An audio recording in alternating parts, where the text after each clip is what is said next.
sounds funny anyway. It does sound funny when I do it like this. So should we keep going now? Yay! Yeah. High Ground Podcast. Welcome to another. You're listening to the High Ground Podcast. I'm Stevie W, and we will get onto the subject in a minute. And as always, Callum, hello. Hey. And today we're just going to be chatting about the rise of the geek culture. Oh, this will be a divisive one. Oh, yeah. Let's be honest. I said to someone the other day. When I started, being at work, being paid. Yeah. It was pretty much the only people I could speak to about the sort of stuff that's commonplace in the workplace now. Like movies and comics and the whole geek culture thing was myself. Nobody. I was then. Yeah. Single figures. Yeah. The amount of people you could talk to, I think. And over the years, it's kind of like it's been a real rise in it. And now, basically, you get people coming to me saying, "Oh, Stevie, have you seen this film?" Or have you? And it's like everyone thinks I'm. Both of us actually. They think we're authorities on it. Yeah. I wonder why. Yeah. God, all those years getting bullied, I didn't think they'd pay off. No. But yeah, it's a strange one, isn't it? I think it's almost sort of. It's like any underground movement that, when it first starts with a few people, it's theirs. It's their movement. They don't want it to move beyond that stage. And then when it does, it kind of annoys you because all this stuff you used to like was almost like your second language. Other people didn't know about it. You knew about it with a few other people. And then as soon as it becomes big, you just think, well, what's the point? Like, it's become everything I hate.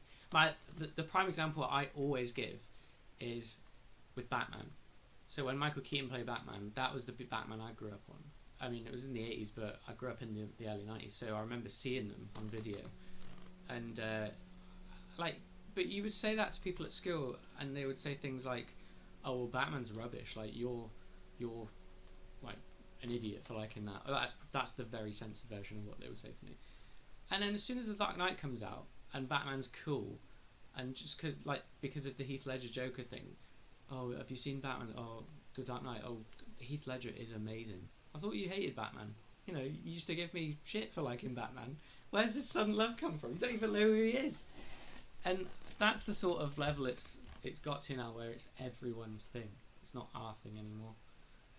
And it is sad in a way. I like the way it's become bigger, so we can talk to more people about it, or more people could talk to us about it. But in a way, it feels like it's not our thing anymore.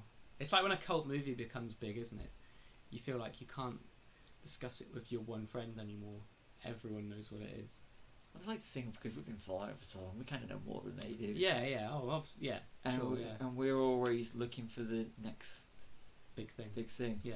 Do you really? If it'd been left down to mainstream culture, when if you look at Guardians of the Galaxy. Yeah. As soon as the first trailer dropped, the first teaser for Guardians, I was like, this is one of the times where when you see a trailer and you go, please don't let me down. Yeah. And the film comes out. As soon as I saw the teaser trailer for Guardians of the Galaxy, because I didn't know who the Guardians were. No, I don't think. And I was like, to me, that trailer and the music in the trailer was like, yes, this is gonna be good. So I'm like ground zero at something that's gonna be huge. Yeah. And when James Gunn pulled it off so brilliantly. And it's like, I still, even though it was part of an established universe, I consider Guardians of the Galaxy to be one of mine, because I was there from day one. That's my favourite Marvel film, still is. The first one, it's absolutely superb, there's not a beat missed. But, interestingly, I thought the trailer looked bad. When I first saw it, I thought, this looks so shit. Like, this looks like Marvel was trying to do a pure-on comedy. And then when it's totally out of context, because when you see the film, you think, yeah, it works. Like it's the 70s sci-fi thing done again, isn't it? Like especially the soundtrack as well. I think that movie wouldn't have done half as well without the soundtrack. The soundtrack is superb. Fantastic. I actually bought the soundtrack to Volume 2. Yeah. I knew it came out prior to its It wasn't as good Volume 2's soundtrack, but it's a character in the film. Yeah. So what I did is when I picked up the soundtrack, as I was paying for it, I made sure I did not see the music on the back. Yeah. I just wanted it so that as soon as the film came out, I could literally load it into my computer. Yeah. And literally listen to the soundtrack that I wanted to be surprised. Yeah. And experience the soundtrack as another character. Yeah. And it really is another character. I go back to the likes of Clerks, Yeah. and when you've got all the characters discussing pop culture in the Yeah, book stop, and Mallrats where you've got Stan Lee, Yeah. and And the main character's a comic nerd. yeah, Like, that would have been unthinkable exactly. 10 years, no, 5 years before, maybe. And this is and I'm like, if you go from the Mallrats from right was 95, and if you look Yeah, at I though think if you look so. at Clerks and Mallrats, then even Fanboys, which is set Yeah. in 99, and you look at the way the culture is then you look at the boost it's had since. So I was like, when X-Men came out and you got Stan Lee on the beach, Yeah. it's like people like myself were like going, Stan Lee. Yeah. And then when Iron Man came out, it's like Stan Lee. Yeah, yeah. And then you get Definitely. people. Then you cut to like now everybody, even who for years didn't know who Stan Lee was, they know who he is now. Yeah, I mean, he's you don't even need to know what he's done in the past to know that he's the Marvel guy. You know? Yeah. And he didn't even, like, a lot of the Marvel properties wasn't by him, but you just associate. Yeah. It's like associating Star Wars with George Lucas or Star Trek with Gene Roddenberry. Like, they didn't necessarily have a lot of input in a lot of the latest stuff, but it's their baby, and just like it is with Stan Lee, and that's the way the geek culture was for us. It felt like our thing. Yeah. You know, not to sound like the mafia or anything like that, but It was. it was a little bit. Yeah, It was. yeah. We were a little. It's a line. I'm gonna misquote it because I haven't seen it in a while since I've seen it. Brody says to TS in Mallrats, "I taught you how. I was going to take you. I was wanting to teach. I'm going to show you how to read comic books.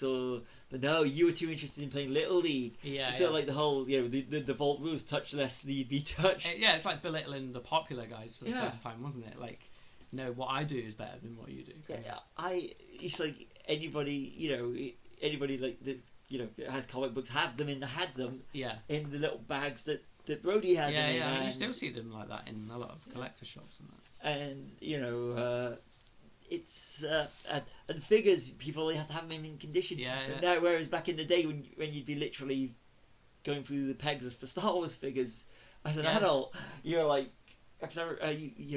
nowadays it'd be like me. Yeah. Even though I was in my 20s at the time when Star Wars it was just in my 20s when the kind of Hasbro did the relaunch. I felt so weird going into a Toys R Us just to Yeah. look at. You'd almost look around, wouldn't you, to make Yeah. sure no one was. Yeah, I was very embarrassed trying to make it out like I'm buying it as a present. I mean, shops like Forbidden Planet wouldn't have had a chance back then. I mean, they must have been around. Forbidden Planet was they Yeah. were, but they were like the. I still see them sometimes I go, but they were like dingy little things. They're not Yeah. the big. Almost like when you see sex shops. Yeah. You know, not in the same thing, but it's like looking around before you go in. Like, but now they're packed constantly now, Yeah. and expensive as hell. Yeah. Yeah. I remember this was because there always used to be little out of the way shops. You got Yeah. Leicester used to be Another World, which is now Forbidden Planet, Two Final Frontiers, and you'd literally go between because that was the only place you could buy American import comics Yeah. in and so you'd go there. There were just tiny little businesses, but by the Another World changed to Forbidden Planet, so they stayed under, but Final Frontier went under because by the late 90s there was no market. Literally, No. the superhero boom that started with Batman, Yeah. by Batman and Superman, Robin. like, Yeah, If you go even further, Yeah. you know. it was all dead. Yeah. So comic book shops. I mean, at one point there was either 4 or 5 comic book shops in Leicester. And that was in the mid 90s. But by the end of the 90s, there was only one. Yeah. But like record stores today, and the geek culture at the end of the by 2000 was dead. Yeah, yeah. And I mean, I'm so glad the likes of Forbidden Planet stayed afloat, because I remember going into Forbidden Planet until I went to London. This was when it was still on, I hope I get the name right, on New Oxford Street. Because I remember going there in the late 80s, and it was always, you'd go to London and I'd always go into Forbidden Planet, Yeah. and it was, I don't want to be derogatory, because we are part of this culture.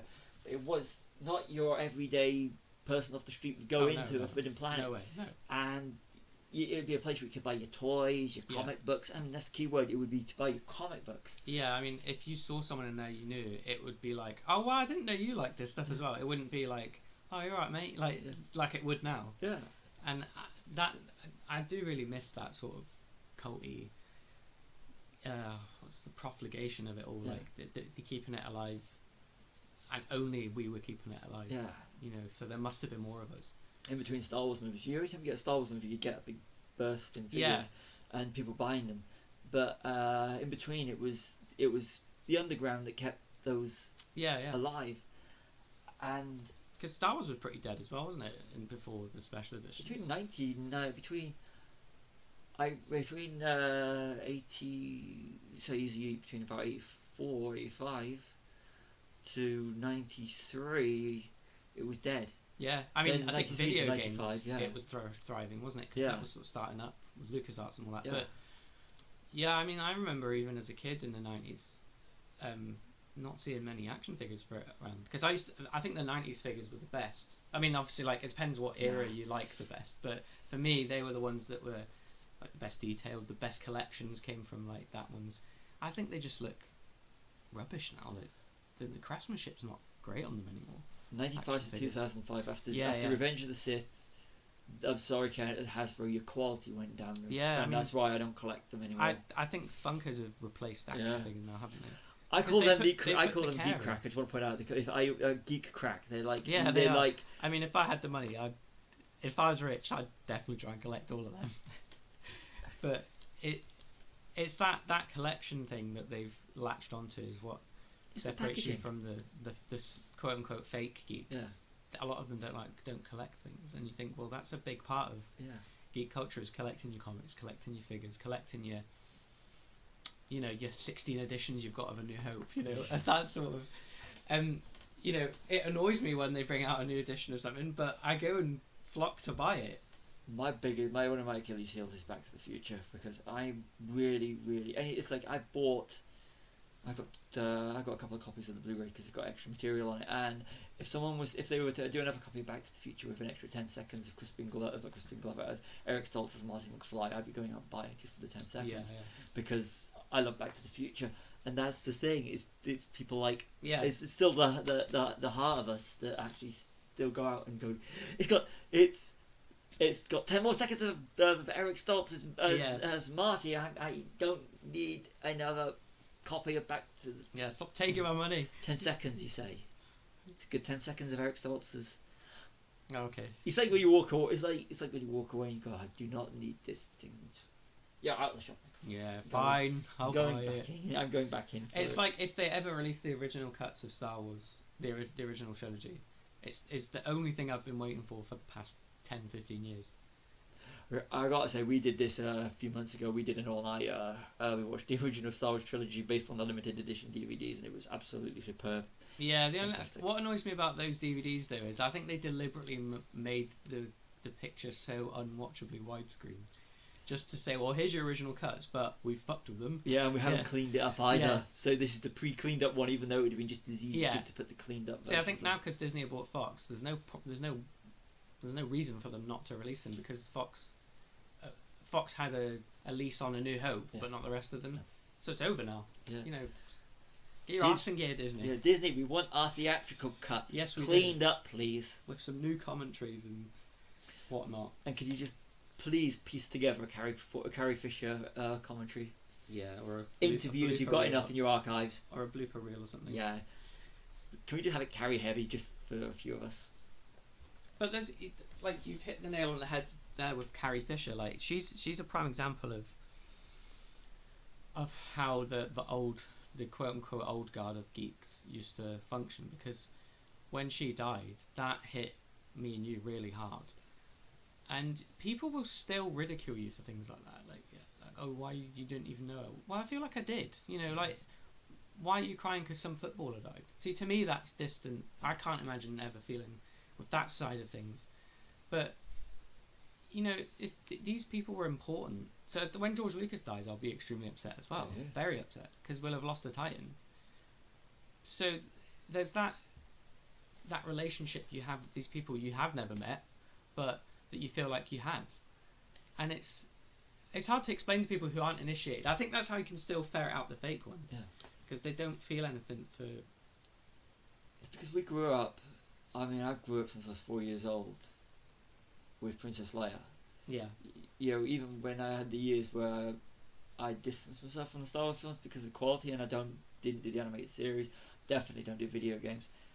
But it was, you know, the reason that I was really drawn back into Star Wars was Princess Leia. Yeah. Being able to see someone I grew up with Yeah. Episode 7 back on the big screen, and he reminds you of what it was like. So if you go from 4 years old to 2-3 years since she passed away, and it's I remember when we saw Episode 8 and I was glued to my seat and people were getting up. Yeah. Even at the midnight screening, I was getting agitated because I expected, and there was the nice little tribute, and you know, it was so emotional, and it's I look at the trailer they cut for Rise of Skywalker with Princess Leia's theme and having her in it. I mean, I was really. I'll be honest, I was upset, and my fiance thought it was she thought it was funny until she realised it's hit me. It's really hit him. Yeah. She was so apologetic because it is a way of life for us. Yeah, and I think it's a shame that. Obviously, it's a shame she died, but it's almost taken the focus away. Like Episode 8 was supposed to be Luke's film, and Episode 9 was supposed to be Leia's, but because of her dying, it's kind of become Leia's film as well. Yeah. More than Luke's, and even Rogue One has become an unintentional tribute at the end. You know, there's no way they knew. No. But that end scene, I really liked that. I thought that was really cool because I thought she's not going to turn around. Oh my god, she's turned around. I'd probably replayed that scene more than any. Yeah, it's like the Tarkin where you see his reflection, you think, oh, that's cool. There's a Tarkin. Oh my god, he just turned around. Yeah. Like, how the fuck did they do that? But Rogue One is brilliant. See, that's a moment that a new geek wouldn't really, because I know loads of people that we work with that were like, oh. Rogue One was great. Did you like it? And we'd say, yeah, it's good, man. Yeah, like it's fantastic how it went back to the original trilogy. And like, yeah, I like the old ones as well. And then they'd say, I just didn't know who that old guy was that was like in, you know, like running the Death Star. And you think that's Grand Moff Tarkin. Like, what? I'd be like, on that note, I am actually going to walk that way. Yeah, if I could recommend you to these walking films. that way. Yeah, and I mean, it's not their fault because they weren't brought up then at that time, but. It's just because I think because there wasn't the internet, there wasn't Wikipedia. You couldn't go and look at these background characters, and like I remember seeing Grand Moff Tarkin's name for the first time, and I thought that's a weird name, like it's a mouthful. And I used to love seeing the background characters in Star Wars, like someone in the cantina in the corner you see for a second. They could have a whole movie made about them, and that's the wonder about geek culture. There's stories within stories within stories. They're Russian doll narratives, and well, Rogue One proved that. They made a film from one sentence in the opening crawl of A New Hope. Where else would you do that from? Like, and throwaway lines like the whole doing the Kessel Run in 12 parsecs, or the Death Star bands being on data tapes, and you'd think in the back of your head you'd be going, oh, how did that happen? You know, and the Clone Wars was the big one, wasn't it? Back in the day, there was nothing about that, and you just thought, well, what are these Clone Wars? These sound cool, and then when you saw it, you're kind of like, but. I just want to go on record. It doesn't like Attack of the Clones. We are going to do it. The Clone Wars, the series, that was the best thing Star Wars came out with for a long time, and that was what that's very geeky because Dave Filoni's a full-on nerd. So there's so many like references to Star Wars and people that do the voice acting in it. It's just superb. Funny you should say that. I actually went out because I will watch the Clone Wars. I actually went fantastic. I actually went out and bought an episode of the Clone Wars just because Daniel Logan was in it, and I just wanted to see Daniel Logan voice Boba Fett again. If you ever get the chance and see Daniel Logan at a convention, go and meet him. He is one of the nicest people I've ever met, and he's brilliant. He is. So, and that's the thing, and you watch it, and he's like, he is good in it. Yeah, he's good. Rebels as well, when getting James Earl Jones back to play Darth Vader and getting Billy Dee Williams to play Lando. That's for an animated series. That's great. You know, like hearing, because as soon as you hear Lando's voice, you think, I know who that is, or I know that's James Earl Jones. And this goes back to the whole other thing. It's like, you know, when Billy Dee was announced for Rise of Skywalker, Yeah. you've got some people going, you get a lot of Who's people. that? Like, Then you got Billy Dee. Yeah, Billy that's Dee. Lando, like the coolest guy in the galaxy. Was the coolest guy in the galaxy. I'm still Mace Windu. Actually, no, No, it's Mace Billy Dee. Windu annoys me. Billy Dee. It's like that's what I love about Donald Glover. Yeah, in Donald Glover's Solo, cool. he's Yeah. cool, but See, no one's Billy Dee cool. Solo was killed by this whole new geek culture. Yeah. Wholeheartedly 100% killed, because they, you know, after the backlash with 8, and I don't understand the word backlash, because I can have a conversation with you, and if you say you don't like The Last Jedi, here's why, I will sit there and go, fair enough. Yeah. Like, here's why I like it. But what I can't stand is these constant moans about things that have no evidence to back them up. Like, hashtag not my Luke Skywalker. Why isn't he Luke Skywalker? Like, it's just statements, and it's not facts or opinions. It's just venom, and I'm not going to see Solo because 8 was rubbish. See, how many people have said that to me? Yeah, I don't understand that. I didn't say I'm not watching another vampire film because Twilight's rubbish. I could have very well said that, because they're all the same now. Yeah. But What we do in the shadows. just no, there's your renaissance right there for vampires. But that's another podcast, Yeah. isn't it? Oh. But no, but even sort of going back to the cult thing, what we do in the shadows, I felt so much pride saying to you, "Oh, here's a film you might like. Try it out." There's the cult aspect of being a geek. Because of you, I actually went out and I saw it on I was like looking for it everywhere, and I saw it on Blu-ray for £8. Yeah. I was like, I have to get this film. Now, And it's- me, I will watch the Blu-rays Yeah. then, because I watch the majority of my stuff with my fiance, so I watch the Blu-ray, then she'll go off and do whatever she is, and the Blu-ray will stay in the player so that I can actually, when she's at work or when she's gone to bed, I'll actually, and I'm still up there watching my movies, Yeah. I'll actually watch the bonus features, documentaries, delete scenes, everything. We switched What We Do in the Shadows off after it finished. Oh, we didn't switch it off.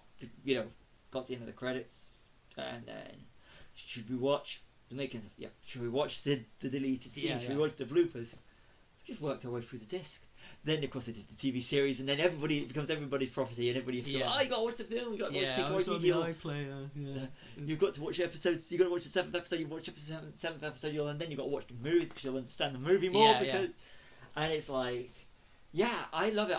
I'm ground zero. I mean, you are definitely ground zero on What We Do in the Shadows. Yeah, I mean that was passed on to me from my friend as well. Like, so it's nice to pass them on. It's almost like a Chinese whisper, you know. Yeah. Like, some of them gain legs that they don't even have, and then you see them and you think, wow. It's like it's like when you have a video and you just in your old days, Yeah. and you become, watch this. Yeah, mate, watch. Or it's like kind of like in the late 70s and early 80s, you had like a horror boom in terms of fiction, the books, and it'd be people like James Herbert or Sean Hudson, where they'd write some pretty grim stuff. And I remember even just being at school, and my friend had loads of Sean Hudson books, and he'd be like, look at this, look, and it'd be like really graphic sex or violence, and you'd be thinking, cool, I shouldn't be reading this. But that's sort of missing now. There's that under the table, try this, like wink wink. It's I don't know, it's strange how it's changed now for me, I think. I think it's because a lot of the things we haven't. A lot of the things that are going to be underground go to Netflix, like Annihilation. Yeah. When Yeah, I that say really Annihilation, I mean, winds me up it's- so much when that happens Yeah. to films. I mean, something like Blade Runner, one of the greatest films ever made, was hated when it first came out. Can I just say, And I was saw passed it. under the table. Yeah, I saw it when I was way too young to understand it. Yeah, And you should then never watch that when you're young. Yeah, then because it was all because of Harrison Ford. You see, and this is what I Yeah. love about things, about our culture, is that we will go and watch things because of actors. Yeah. And because I grew up as a Star Wars fan, so I watched Blade Runner, didn't understand it. Then I remember a few years later, I watched it again, and I got to the end of the film, got literally rewound it. Which version? No, this was before they. Before there was This 5 was before. versions. Yeah, this was the original. Before they even knew. I actually saw when they found the director's cut. Yeah, that was 92, was it? Yeah, I actually saw it on the big screen because that was like I've been waiting for that. And that's the one with the voiceover, isn't it? Is it? No, that's that's one without the voiceover with the unicorn. But I remember I rewound Blade Runner just to watch it again because I mean, like I said, I wasn't an original year one. I mean, I will admit, Donnie Darko. I literally. See, that was one of mine. The last big cult film I remember of my childhood that I was still around for. Kind of thing. I mean, all the rest of them in the 80s, I wasn't there, but even in the early 90s when I was growing up, these films were still cult. I mean, something like John Carpenter's The Thing as well, that was still passed, underhand to people to say, well, look at this. This is the special effects on this are well good. It's gory as hell. Watch it. Yeah. And like now, Blade Runner, The Thing, they came out in the same year, and the film that killed them was E.T. Yeah. The least cult film you can think of. And now people would, if we were doing a film night, we would be actually looking at more like The Thing or Blade Runner. We wouldn't even consider E.T. I've never liked E.T.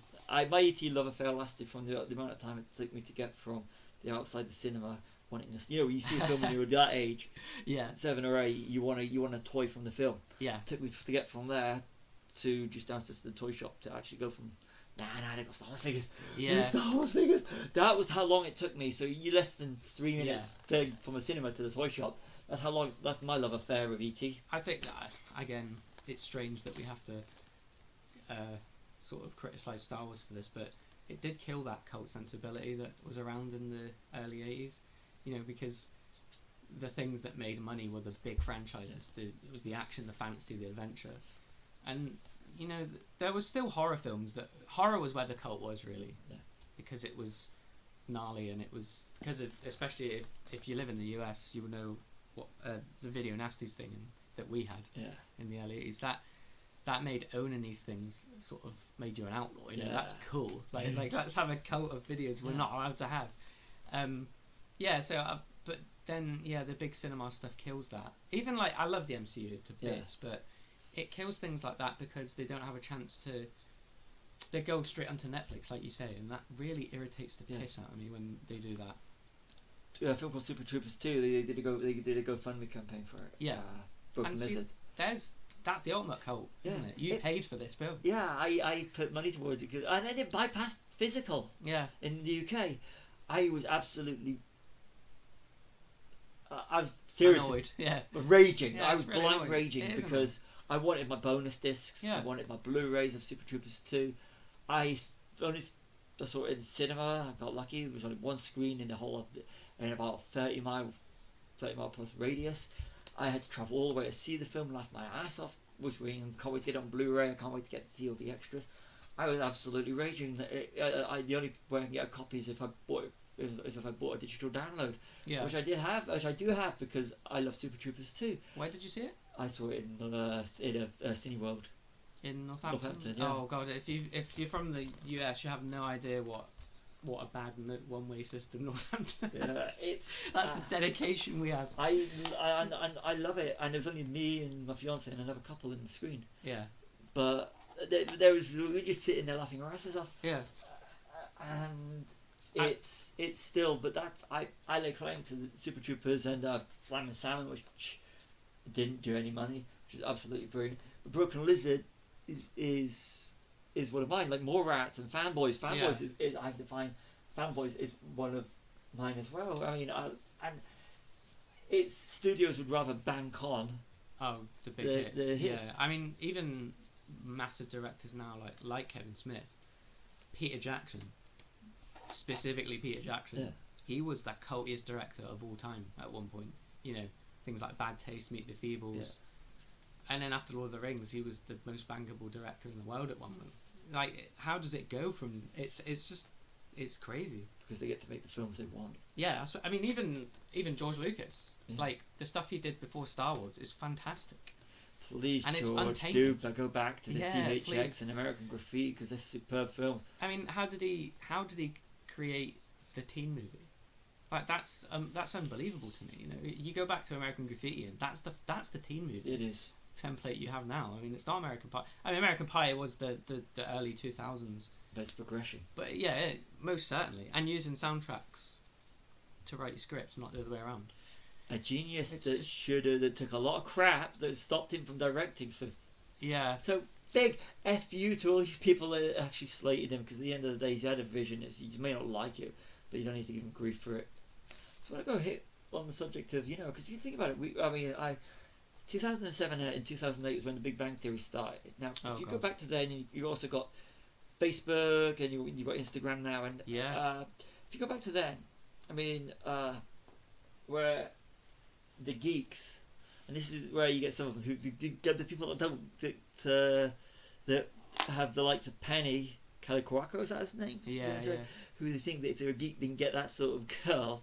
Sorry, not gonna happen. That's Not gonna happen. that shows patronising Yeah. beyond belief. First, that went from being a good show to Friends. I'm Yeah, sorry, it was did. okay actually. It started out But- good, but it went to Friends. It just, I mean, when they had the guest stars is when I used to like it. Yeah, But it went it to got Friends way at the too, end. yeah, way too knowing, and when they try and get too self-conscious, it really annoys me. That I think, like for instance, a film version of this with Wes Craven gets way too knowing with Scream. Like the first two were great, and Yeah. then this self-conscious things turn into parodies Yeah. eventually. I think because it's the only way you can take them, and it's sad because a lot of stuff that feels postmodern at first just feels passé now, And it's the same with the Big Bang Theory. I think that just turned into a. Yeah, I'll you've be wrote- I see there you- for you. I see you've wrote down Geek Chic. That's exactly what it is. Yeah. Like it's the. It's cool to be a geek Cool, now. It's yeah, cool to yeah. be a geek now. I'm just gonna go Hit- troll a comic book. Hit to be square, as Huey Lewis on the news might put it. I love Huey Lewis in the news. Yeah, I do. Denim. If you ever want to see a scene where that song is used perfectly, it's American Psycho. I've not seen it. I will. It's hilarious. I mean, if you look, like I said, you look at the Big Bang Theory, and now if you go on, Instagram, Yeah. and you can find like loads of models who are tapped into it, and they make money off of geeks. Yeah, that, fair enough. Yeah, I sometimes say I wish I was female and about 20 years younger. You could make a fortune. Yeah, definitely. But they cater to The they cater nerds, to them, yeah. And they're not harming anyone. No. Like it's just, I don't get down with this whole, like they're preying on them kind of thing, because you still have the choice to go, not like that picture, yeah. I think Facebook and Instagram, that, like, you're right, that's heavily influenced the whole thing, because before that, what did we have? MySpace. Yeah. Or a little bit of Wikipedia as well. You know what you can do? You can actually BS that you know everything you're talking about. You can edit it yourself. You can actually, you 5 minutes ago you know nothing about the geek culture, but because you want to be cool and you want to be actually seen to be in, you can literally go online and find out about every Marvel film they've done. You can have a synopsis of the entire mythology of Lord of the Rings if you want to impress someone who's a Middle Earth fan. It's that easy. Well, it's like when I'll admit both. But I've actually we see this in my notes here. I actually can't see this because you're listening, but I wrote notes and so it reminded me when I got with my first girlfriend. It was because I was doing a Pirates of the Caribbean.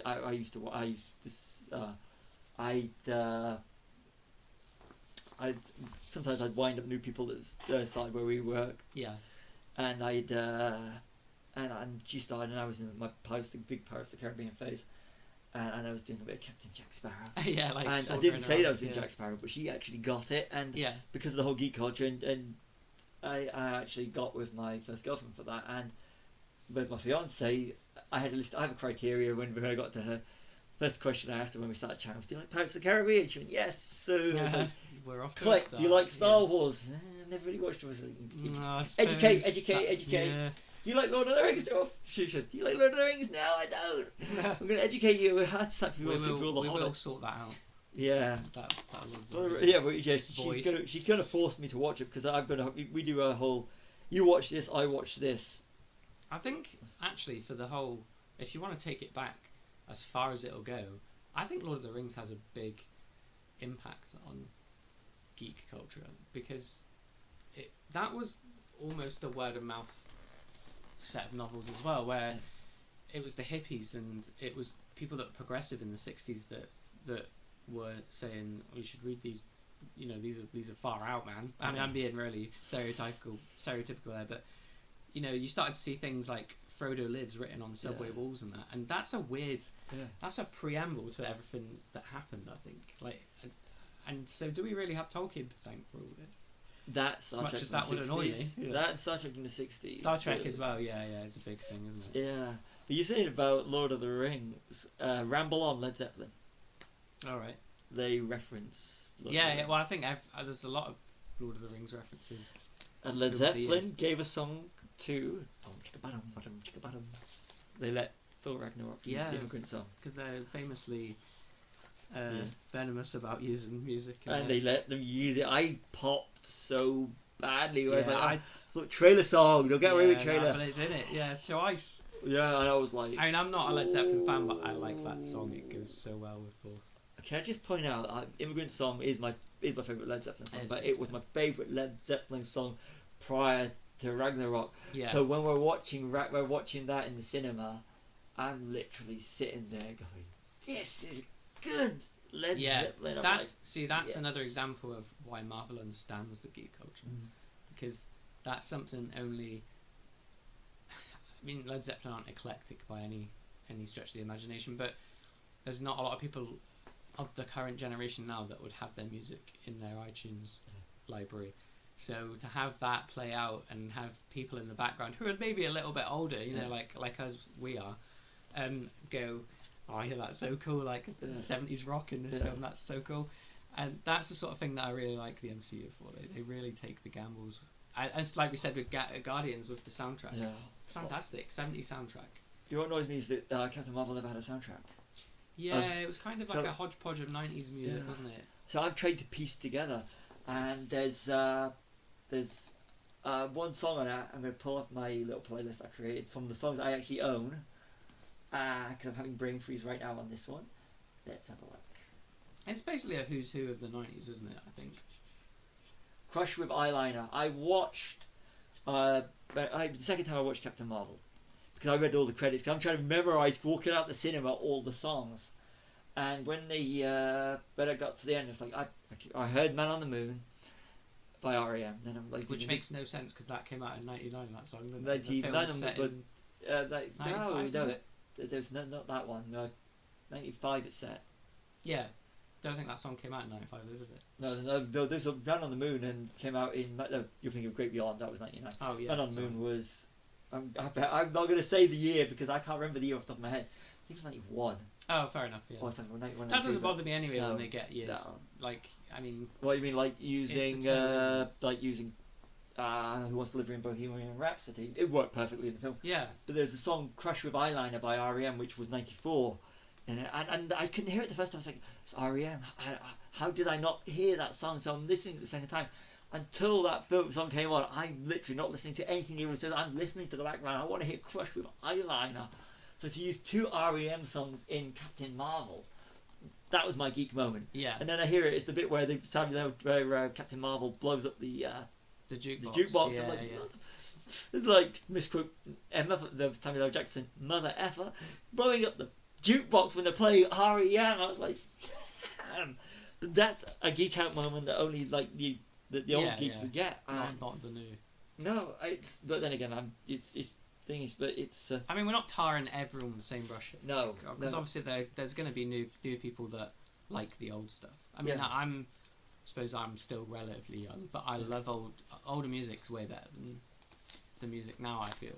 I want to go to a conversation we had, not on a podcast, it was one we were having a few weeks ago about when you look at, when we get into relationships, it was just, our current, our relationships, where it's it was before the big boom.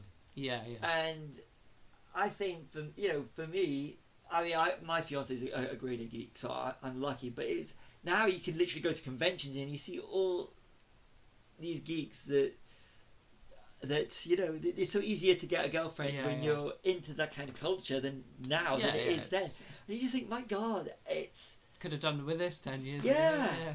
It made it a Yeah. lot. It made it a lot harder. But I mean, sometimes the harder it is to do something is better. But Yeah.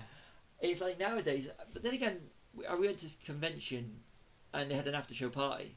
It was in Northampton, and the thing is, each geek community, the friends, always stick together. So Yeah. nobody mingles because you've still got the little tribal aspect of it, even though as popular Yeah, as it is. The Like the Trekkies and the yeah, you'll always Yeah, still yeah. find the we Whovians. are it's non-mingling. So this Yeah. was like I think it was the second Northampton Comic Con where they had the after show party, and you had like the celebrities, then you had the cosplayers, the star cosplayers, the ones that made the money from it. They had them on the tables, and you had literally littered around the corners all these little tribes because Yeah. it was three of us, and but the thing is, you still have the shy introverted geeks at the end of the day. With the after show party, they still stick to their own little herd. Yeah, yeah. It's like And yeah, you have your colours for things, don't you? Like it's Yeah. like you're a regiment and you're representing this army. and it's hard to actually because a lot of geeks are introverted, real geeks. Yeah, yeah. So whereas you got all these ones that are cool to be geek and everything like that, is you still have the Or the ones that wear the t-shirts that say nerd or Yeah, geek, and you think, no, are you? Or you're wearing a Ramones t-shirt. What's your favourite Ramones song? Who are I don't they? know, yeah. Yeah. Or you're wearing a film logo and you're Yeah. thinking, I mean, Yeah, or the one you always see is Nirvana t-shirts. yeah. And I can't stand Nirvana anyway, so that makes it doubly as worse to start off with. And you'll say to them, "Oh, do you like Kurt Cobain? Oh, who's he?" It's Oh. like only the guy that you're wearing the t-shirt of. That annoys me. That sort of thing, because that's capitalizing on the idea of logos and what slogans mean and things like that. And I think that really annoys me. But yeah, it is what it is, isn't it? I suppose Yeah. it's just something that's taken off that we wouldn't have thought had taken off 10 years ago. Let's wear a Rolling Stones t-shirt, even though we can't name any Yeah. of the songs. I would never wear a music t-shirt of a band I didn't know any Me songs neither. to or didn't like. Or a tour t-shirt to a gig I've never been to. Exactly, yeah. That and also, or like, do you like that film? I've never seen it. Well, why are you wearing a t-shirt? then? Exactly. I wear I've got Get out of my house. Yeah. Yeah, it's like all the it's like I've got REM Dublin t-shirt, and it's and there's only I think it's like 7,500 people can lay claim to actually have been to those gigs. Yeah. So that So, means something to you. So yeah. if you saw someone who'd somehow got hold of that and hadn't been, it would annoy you, wouldn't it? I get like that when I see because in retail when I see people wearing Peterborough Phantoms shirts, because when I'm in retail I actually become I actually treat that as separate. I treat my retail as being different to things. So you put on I put on a character there, and so when if I see someone in a Peterborough Phantom shirt, or things, I've seen a few people in them, and I will literally make a remark to them about hockey, because nobody in the UK, hardly anybody likes ice hockey. So again, Yeah, it's a very that's a American geek. thing. That's another geeky thing. Ice hockey, the only sport that I think geeks should watch, or it is a geeky sport because not many people in the UK watch it, so it's a sign of geekdom. Yes, but I'm actually going to my notes now. I think you got Batman and Robin did destroy the geek culture to an extent in the 90s. Yeah. But then again, you got the X-Men movies. I hardly called Blade, because Blade, a lot of people, myself included, didn't realise that was a comic book Yeah, for a long while. that's interesting, isn't it? Because Blade is technically the one that's responsible for Marvel coming back. Yeah. But yeah, I didn't even know it was a comic at the time.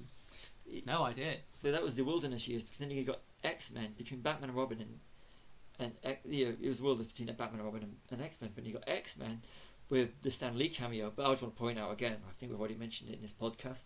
95 was Mallrats. Yeah. Stan Lee in that, which is hardly a cameo, it's a small part, which you could also argue is a cameo. But then you got the X-Men, which was followed by Spider-Man, which was followed by Christopher Nolan's Dark Knight trilogy. yeah. Then in between you've also got the Harry Potter films, and you've got Lord of the Rings, which sets up the MCU. Again, MCU 98. Sorry, not 98. MCU with Iron Man 2008, which according to Alexa earlier, said about There she is. Big Bang Theory in 2008. In the UK in 2007, it was released in the US. There she Alexa, is. yeah. Alexa, stop. Never say that word if you're doing a podcast. So you've got those. So basically, you could also argue that 2008 onward is the time where you had the big boom. Yeah. Because the MCU coincides with the Big Bang Theory, which is the geek chic and everything becoming popular and where we are today. The Star Wars prequels as well. Star Wars prequels, I think, The mid sort of early 2000s. That was like a, that was a revival of that sort of aspect that Star Wars had, didn't it? Because I mean, we hadn't had a Star Wars film that hadn't been re-edited into special editions for over 20 years, 15 years.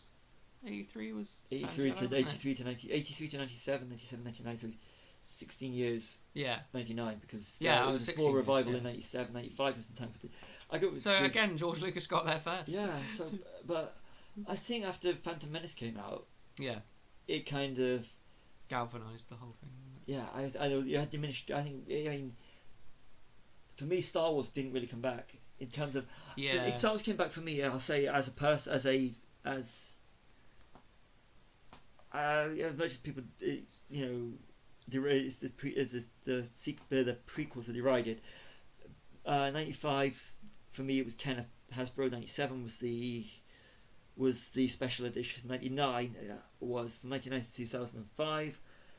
They were all still 1999, 2002, 2005 were all big years for me in Star Wars. Even though a lot of people were turning off per film. Supposedly the worst. Yeah. Yeah, they were turning off, but I still enjoyed them. Yeah. And anybody, I mean, I know we've changed our minds, have gone back and forth, and we're going to be doing very soon a audio commentary of Phantom Menace as part of a new series. Yeah. And we're going to be doing the All Stars, but we are going to. That'd be interesting. So just see how we've changed our opinions. Yeah. But I mean, there's another example of that whole venomous Star Wars fan thing starting early. Yes. Because everyone I know moans about the prequels, but they all went to see it, and they all I think Phantom Menace is still the second or third most profitable Star Wars film if you adjust for inflation. Yeah. So someone must have saw it Multiple times. That's the only way you get these profits in. multiple. Yeah. I mean, I remember stories from when the trailer first hit, and people were paying to see films to see the trailer and then leave. Yeah. So these films that had no prospect of even being profitable were suddenly making millions of dollars and not knowing why. Because there's nothing better than I remember when the and this is the good thing about Amazon is you can actually buy projectors for 50 quid. And one of the first things I did was because I was put on the Rise of Skywalker trailer. Yeah. Because I wanted to see the Rise of Skywalker trailer on a big screen. Yeah. So you hook it up to YouTube, boom. But it still doesn't change the experience, of seeing it. But for me, I tell you, it is the Star Wars sequels. Yeah.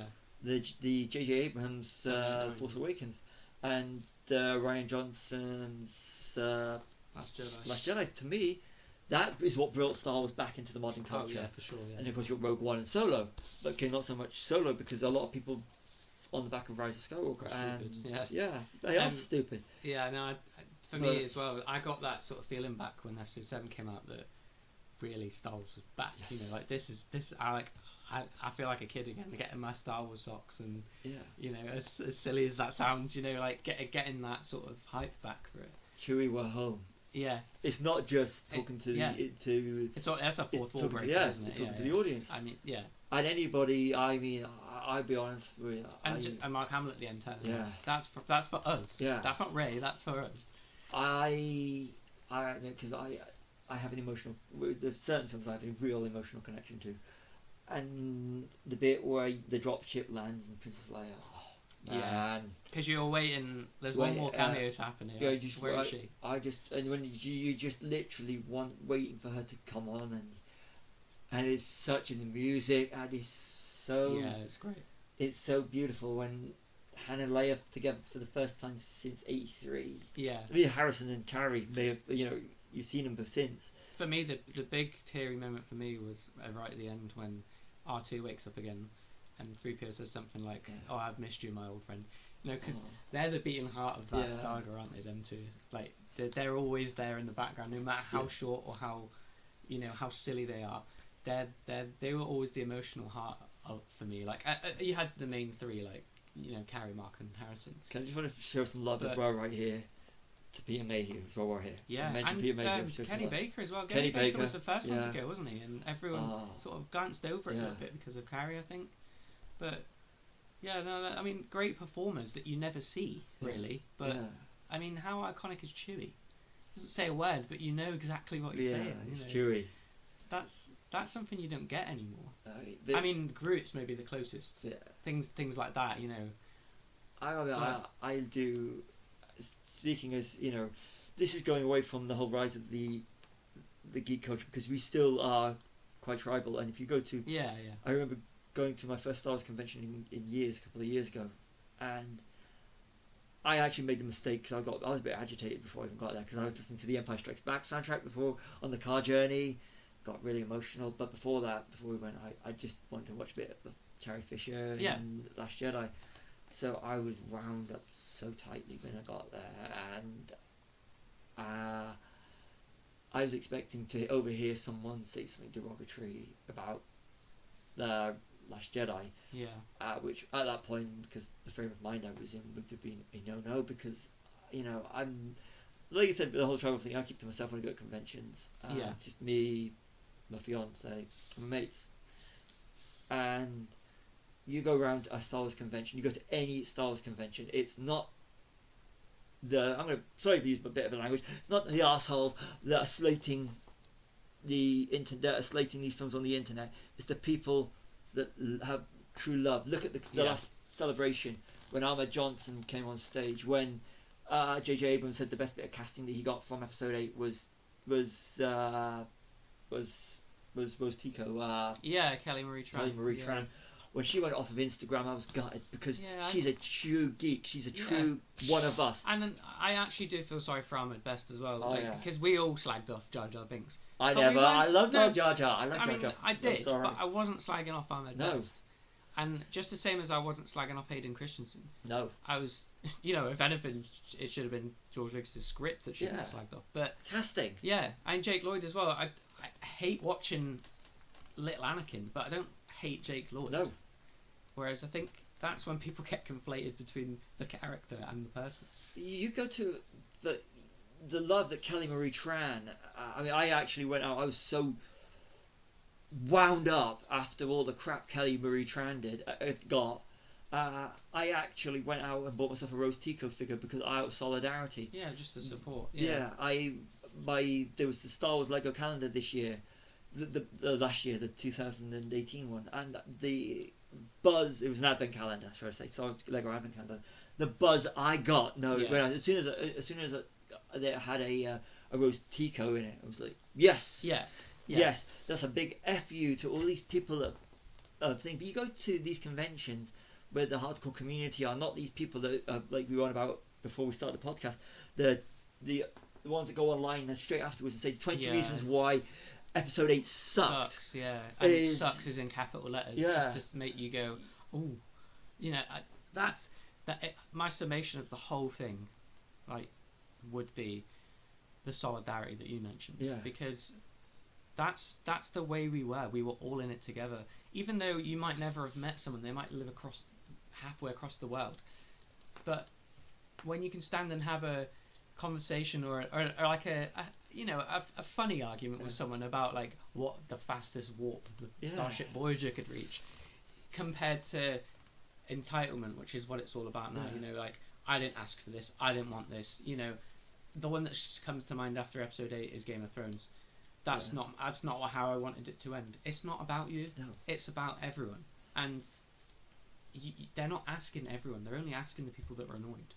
One of the I can't remember who it was. One, I think it might have been Sophie Turner. Don't quote me. It was Sophie Turner. Said, and George Martin as well. Yeah, they said you're disrespecting everybody that's worked so hard to bring this to you just because you don't like it. Yeah. And it winds me up. The little thing they do now is they get petitions going. Yeah.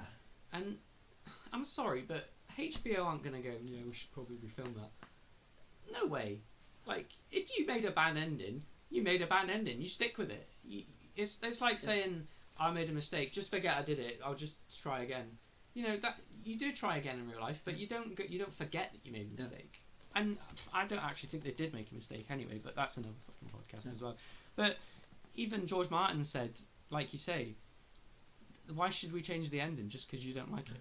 And that's the heart of it. Like we're all in it together. Just if you don't like it, and you have a reason, I will happily sit and listen to you and explain to you why I like it. That's how the old way used to work. And now it's, I don't like it because I don't like it. But we are going to start a petition as to why we don't like this. Yeah, it's not the people that do like it. Yeah. That's... I mean, and I'm trying not to get across, I don't want everyone to think that we're, you know, especially with Star Wars, that we have the blinkers on where Star Wars is concerned. We've had our misgivings about Star Wars as well. You know what? Trust me right well on that one. We've actually, this is something where we're going to skip a little bit ahead just to inform you lovely listeners, and thank you for listening. Yes. Keep listening because we've got a couple of things coming up once we get a chance to actually do them, and these have been on the card since the day we decided to do these podcasts. We've got 2 in particular, and these are going to be the good ones. And the reason I'm telling you now is because this fits into the whole Rise of the Geek Culture thing that we are. Is that there's 2 films in particular that we're going to do, and we're not all about Star Wars on this thing. No. And then the thing, but we just at the moment this is just. It's our first. I think it's our first geek love. Yeah, it is. It's what got me into films and everything. Yeah, I mean, there's a point I want to make about that at the end, which I'll bring up. But we are going to be doing 2 films in particular as part of the thing. If you've been listening to the other ones, you know we're doing. We've already started on our Tarantino stuff. Yeah. But we are going to be doing. We're going to literally be doing the Star Wars. We're going to go through all the Star Wars films. But the 2 we're looking forward to in particular doing more than any of them is Episode 1 because we're going to reassess it. But I don't want to give too many spoilers away. No. But the one I'm really looking forward to is Episode 2. Yeah. Because we are completely... Yeah. Episode 2 is... I'll admit it now, and we're not going to go into much detail about it because we want you to listen to our podcast when we do this. Sorry, you're not getting this for free. You'll have to listen to the new one. The next one is... I love Episode 2. I think it's such a strong film. And Callum? No, I don't... Yeah, it's not. It's my least favourite Star Wars film. But that's the thing. We are going into this with opposing opinions. But at the end of the day, when we come out of this podcast, we're not going to literally stick our middle fingers up to each other. No. And we're not going to start losing our temper and telling you you're wrong, I'm right. Because. Just because. Yeah. That's how it should be. It should be a debate. I did this review for my in the Geek Room, and I sent it to a mate before, and he changed his opinion. It was for for Once Upon a Time in Hollywood. He said it wasn't his favourite, but he said, "Let me know what you think." So what I did was, because I sent him some notes I made. I did some video notes, like I had this whole epiphany in the morning, so I did a video and sent him the video notes. I also sent him the review I did before I'd actually posted it. Yeah. And he's like, I didn't see it like that. And that's the thing. It's like when we do chatting when we're not recording, is one of us will come up with something and the other one will go, wow. I never thought of it that way. Yeah. And I mean, I love that about the old guard. Where you might not like something, you might even hate something, and then someone will say this one little thing, and you'll go, I'll go back and watch that actually, and then you'll come back and go, do you know what? I really like this now. But the biggest one for me that I changed polar opposites on was when Fight Club first came out. I absolutely hated Fight Club when it first came out. I didn't get it. I just thought, what is this about? This is rubbish. And then one of my friends I went to school with, he said he lent me it again about a few years later, 3 or 4 years later, and he said, don't take it so seriously. Watch it as a satire. Yeah. And then when I watched it as a satire, I thought, oh, I get it now, and I absolutely changed my opinion from 1 out of 10 to 10 out of 10 on it. And that polarization you don't get in any other type of film culture, I don't think. The thing is, with the old Guard Geek, we will, if a film's rubbish, we will watch it again. Yeah. I'm actually warming to Rise of the Silver Surfer at the moment. Yeah. So I got it for $1.99 off of Google Play. My favourite rubbish film is Street Fighter. Absolutely love classic! Street I really Fighter, want. yeah. I'm gonna look. I need It's to get that film. fantastic. You want to stay, or you want to come and fight with me? Yeah. Now let's go kick somebody's ass. But I mean, if you want to see a film where Van Damme's coked out of his nut, just watch it. It's great. But you know, there are bad films. Yeah. But there's also great bad films, and that's we see that, and other people don't see that. I think. And that's old school geek versus new school geek. Yeah, definitely. Yeah, it's like you know, a bit of schlock now and again. Yeah. I think one of the things is I think a lot of the new geeks are the ones that are actually they're spoon fed. Yeah, what's going to be cool, what's popular. Yeah. Whereas we still go back. We still go back to the vaults. Yeah. I still love trawling around HMV looking for stuff. By watching Ted, then going, oh god, I haven't seen Flash Gordon in years. Yeah. And picking up Flash Gordon. Or in Guardians and going, I need to watch Howard the Duck again now, even though that's a terrible film. I never wanted to watch Flashdance. Oh right, yeah. Not Flashdance, Footloose. Footloose, yeah. Sorry, Never appealed to me. Never was on my radar. No. I watched Footloose. It's yeah. like, yeah, this is good. And that's the thing is, we will find these films. And that sensibility's in the film. Yeah. You know, James Gunn's obviously put stuff he loved when he was a kid in, and maybe he's thought, I can give this to the newer generation unintentionally, but we came from the older and thought, I've never seen that actually. Let's go watch it. Ted 2, watching you seen Ted 2? I haven't. I've seen the first one. I showed you. Oh yeah, because I remember I showed you the clips last. Yeah, you showed me the Michael Dorn Yeah, stuff. I didn't realise who he was, Michael Dorn, but I thought it was the guy who played the Tick in the original series. Then when you realise it's Michael Dorn, it's like, wow, that's like old school geek versus new school geek. Yeah. We will, and one of the things I love about when we do our film nights is, and it's like the same with these podcasts, is we argue more during the what we're going to do, because it's, well, we should do this, we should do that. But it's always like, I want to do your idea. No, I want to do your idea, because I'm speaking to myself personally. Yeah.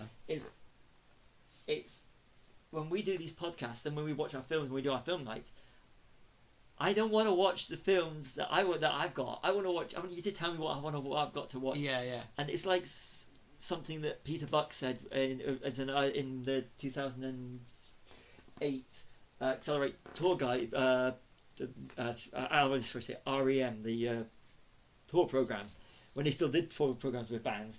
It's like I loved going into an old record store and having some old guy behind the counter telling me what music I should listen to. Yeah. I love it when we do these podcasts and we do film nights where we go and go, we should watch this today. Yeah. And we both share our passion because we'd have different loves of films, and that's the thing is that it's nice to actually go find these small things that we still love, that we can still find that's just outside the radar of the big geekiness. Should we watch Blade Runner tonight? Yeah, if we do, we are going to be doing a screening of. Personally, we're doing a screening of Blade Runner in October. If you know why, you're a definite Blade Runner fan and you're a real geek. By the way, it's 2019 as we're recording this one, so if it's past that, the time's gone. And R.I.P. to Rutger Hauer as well. Rutger Hauer, yeah. Oh. Yeah. Send some love out to Roy Batty himself. Yeah. Great. He is. So, yeah. Yeah, I mean, it's like a passing of the torch almost. And that's what was going to bring me back to why Star Wars is the ground zero for the whole making people into fan clubs. And, you know, I know Disney have done it, but it's because Star Wars is, everyone knows, like, if you know the backstory of how Star Wars was made and written, then you know George Lucas was interested in mythology. So, like, there's a guy called Joseph Campbell who wrote a book called The Hero with a Thousand Faces, where he sort of surmises that all the world's mythologies are similar because all the world dreams the same dreams, has the same nightmares. And that's exactly it. We all breathe the same air, we all like, well, we don't all like the same things, but we all fear similar things, we all like similar things, we all want similar things. And I think that's what, like, we're all in it together again. So that's the mantra for the old guard. And I'm not saying, like, some of the new people aren't like that. I've met loads of young people that are very respectful of, like, and it's lovely to see that. And it's nice to see them, to say to them, well, have you seen this? Or have you seen the original that the remake is of? And they go, oh no, it's lovely to pass that on. I think it's because we gravitate because we are still tribal. Let's be honest. Yeah. I think we gravitate to the ones that we can spot, or because we've been doing this long enough. Yeah. I mean, I don't mean about podcast. I mean, whereas as we've been ingrained in ourselves, that we can actually root out the real ones from the actual fake. Yeah. Easily. People I chat to, about our loves, are the ones that are they're still the geeky geeks, or real geeks, rather than the ones that I want to go to see. With a quote mark. Yeah. So I always gravitate more to, like I said, if you look at the relationships I've had that are good, they've always been with the. Oh, when I say relationships, I mean romantic relationships. The good ones have always been with ones that are on my level. Yeah. See, I mean, my fiance as well. Like, she's not a geek by any stretch of the imagination. Like, there's a lot of films she hasn't seen, but for me, I like that. Like I love saying to her, "Oh, you've never seen, but I don't know, like Rocky or whatever." Yeah. And if she says no, then I'll go and get it right away. Like, we'll watch it, and it's great sharing that with someone. I mean, we went to see Terminator 2 in 3D when it was re-released in cinema, and like I was so jealous because she was getting to see it for the first time ever in the cinema and in 3D. That's like a film that you memorise when you're a kid. Charlotte and Alien for me. Yeah. Like seeing that on the big screen, she did the same. Alien's great on the big screen. So yeah, it's good. I've got to say, I have this. I do the same thing I do with my fiance, and it's lovely to pass it on. It is. It is really nice. Like, I mean, even if they don't like it, they've seen it now, and you can say, "Oh, you've tried it," and at least you said why you didn't like it. Yeah. And it is nice. It's lovely to see like her laugh or go ugh, or like just have a genuine. It's a genuine first time reaction. Yeah. I can't honestly remember what that's like with a lot of these films because we've seen them so many times. It says you took it to see Once Upon a Time in Hollywood. Yeah. And that's And I mean, I took it to see Hateful Eight as well, and that was the first Tarantino film she'd ever seen, and it was like it was great though, because I saw her, the way she was reacting to it was great, because it was the first time I'd seen it as well, so it was both genuine reactions, but like because she didn't know the conventions of Tarantino, it was quite nice just to watch someone uninitiated watch it, because then you could probably say, well, go back and watch his other films and you'll see everything you've just seen. I have to take a deep breath here. North by Northwest, Fight Club, Schindler's List, Lethal Weapon. These are just off the top of my head. Yeah. Ones that I got my fiance into watching because I love them. I wanted to pass it on to her, but it's just sharing your love with someone else. Yeah. And she shared films with me that I never thought I would like. There's a film called The Heat with Sandra Bullock and Melissa McCarthy. Not a film I would have ever picked up myself. I absolutely love it. Because it means something to both of us that she shared that with me, and I hope that the films that I've shared with her, like I think I've dragged her to every new Star Wars film, but she enjoys them, and it's nice. I had to watch Twilight. Yeah, it's not great. I did have to go and see 50 Shades of her. That was my consolation. I did the first one. I said to her, I'm not watching any more of this crap. but I would willingly, I'd give it a chance, like whatever it is she wanted to see, because I've made her sit through enough sort of, stuff that non-geeks wouldn't like. She, what, with me, I get things in my head sometimes that if I don't see a film now, it's not going to. I've got like a sixth sense when I know a film's not going to last more than 1 week at the cinema. Yeah. Because I can just tell. So I force her to go and see, basically, small films that I don't think she normally wouldn't go and see. Yeah, and she walks out. She had to go with me the other day. We only ever seen films you want to go see. So how many of the films we went to see that you don't like? Bullet to the Head. That's her answer for everything. But I went and saw Bullet to the Head with you. I don't need to go see the new Rambo film. I saw Bullet to the Head with you. I said one film. Yeah. And then I started listing off. Well, Chef, Begin Again, About Time, and I'm like, okay, that's just 3 off the top of my head. I think all the same year, those 3 as well. So because of me, you watched those. So but she always brings up Bullet to the Head. She does. But yeah, it's great. It's like when Yeah. it's like for some reason I'd missed the thing, and when you brought Oh, the thing yeah, around, yeah. and I was like, wow, it's Yeah. just that buzz you get from sharing it. Yeah. For me, the best buzz I've got this year was Schindler's List 20. I know we'd Oh, seen yeah, it. it's- yeah, I know we'd seen it together. I mean, we'd seen it on before. Yeah, I've never seen it in cinema. No, I was too neither young. Charlotte, and that's even though I have seen Alien this year at the big screen, and I've seen some fantastic films in 2019. But being able to share with you two, Schindler's List to me was one of the greatest moments. Yeah. I know Schindler's List is not a geeky film. It's far Oh no, from no, it. but it's the sort of the mentality behind Yeah. the sharing of the cultural artifact Yeah. itself. And it's one I always swore I wanted to see in the cinema before I popped my clogs, you know, Yeah. because it's the ultimate sort of, I think, like a monument. There's films that are monuments, and that's definitely one of them. But yeah, I've got a bucket list of films I want to see in the cinema that I've never seen in the cinema before, you know, and I've seen I'm quite proud of how many I've seen actually that I've always wanted to see. I want to do Back to the Future again. I've seen it so many I've always times, wanted but to I do that. really want to see. I really want to see Back The to one the Future. I loved seeing in the cinema was Dawn of the Dead.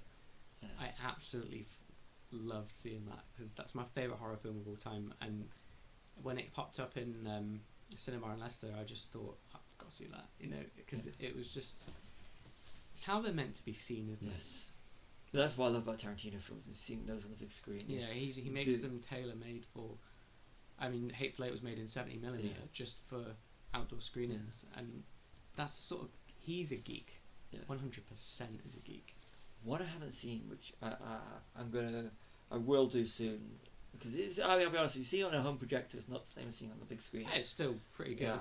But what I really want to see is North by Northwest. I'll be honest with you. Yeah, that's like the film school darling, isn't it? Yeah, I watched that when I was Yeah. studying media, so that's why that's the one time where I checked my brain out when I was supposed to be studying it. Hitchcock's another guy that loves the craft itself, and every film he makes. It's like Edgar Wright. Yeah. He's like the new Hitchcock, I think. We just finished watching what was it the other day? We did the Cornetto trilogy.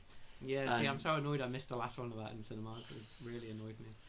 Yeah, we might actually do an if everything goes to plan, hopefully either this year or next year, we might do an impromptu, not that good a quality audio, little 5-minute podcast from somewhere. Yeah. Just gonna leave it at that for now in case we don't do it. But yeah, I expect somewhere down the line a bit of Simon Pegg stuff, then Nick Frost and definitely, Edgar Wright. Do you know? Just thinking again, I think, like, sort of maybe wrapping up now. Yeah. The full circle thing that's happened with the whole geek culture is how many things are being rebooted now. I mean, like, we've got a Picard series coming out, and we've got a Watchmen series, and we've got finally Star Wars is getting on TV now as well, live action, and it's just, I think it's quite, I like seeing these people like Expendables was great for me, seeing everyone come back from the 80s that you spent all your time watching, and even if they're only in it for a couple of seconds, you just thought, oh yes, you know, and I like that full circle infinite aspect of being a geek, how the old comes back as the new, that new will be old one day and it'll come back, you know. I think I like that, the recycling of tropes, and I really like that. I think that's what makes it resonate so much. I think.